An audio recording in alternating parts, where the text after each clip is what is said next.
So this is a video on illustration tracing and also really a video on the curvature tool.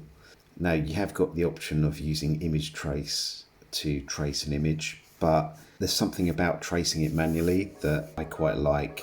Image trace can't always be trusted.